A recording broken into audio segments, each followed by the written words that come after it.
आज हम लोग आगे का औसत सीखेंगे। देखिए प्रश्न है 10 तक के सभी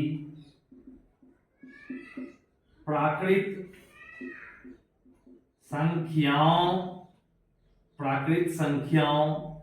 के वर्गों का औसत क्या होगा।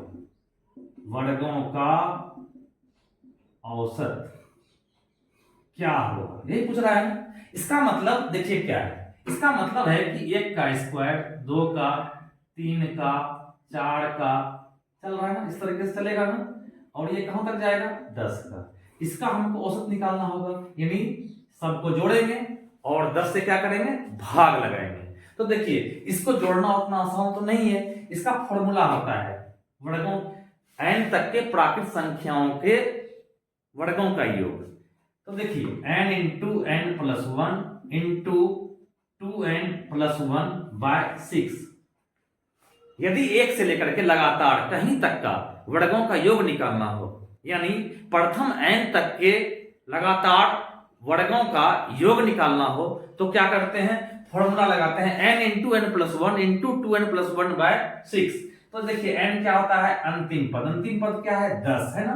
तो 10 गुना 10 1 11, 10 दूनी 20 21 बटे यहाँ 6 होगा ना। अब देखिए तो क्या होगा, 3 दूनी 6, 3 सत्ते 21, इसको काटेंगे तो क्या आएगा 5, यानी हो जाएगा 55 गुना 7, यही आएगा ना वर्गों का योग। और बटे क्या हो जाएगा 10। अब क्या करते हैं, 7 5 35 का 5 बाकी 3, 7 5 35, 35 और 3 38। अब इसको 10 से भाग लगाएंगे तो आ जाएगा 38.5, इसका औसत होगा ना। इसी तरीके से आगे अगर प्रश्न देखा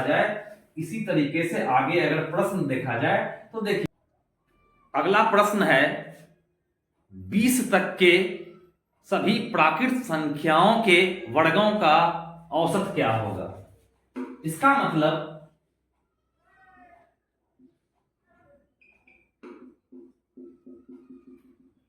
कहां तक जाना है 20 तक। इसका औसत बोल रहा है, इसी का औसत बोल रहा है निकालने के लिए। तो क्या करेंगे, पहले इसका योग निकालेंगे। पहले इसका योग निकालेंगे ना। उसके बाद भाग लगाएंगे। किससे भाग लगाएंगे, कितना संख्या है, 20 संख्या, 20 से भाग लगाएंगे। तो अभी आपको बताया गया है कि वर्गों का योग निकालने का फॉर्मूला कि n लगातार n तक के वर्गों का योग बराबर होता है n into n plus 1 into 2n plus 1 by 6। और यहां पर क्या हो जाएगा, बटे में 20। तो देखिए तो n क्या है, अंतिम पद 20 है ना।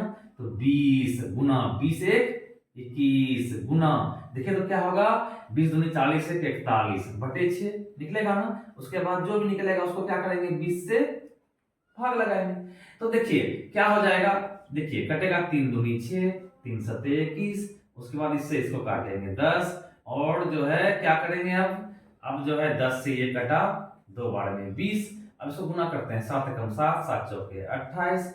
अब इसको 2 से भाग लगाएंगे। जब 2 से भाग लगाएंगे तो क्या होगा, 2 एकम 2, 4 और यहाँ 3.243.5, यही हो जाएगा आंसर।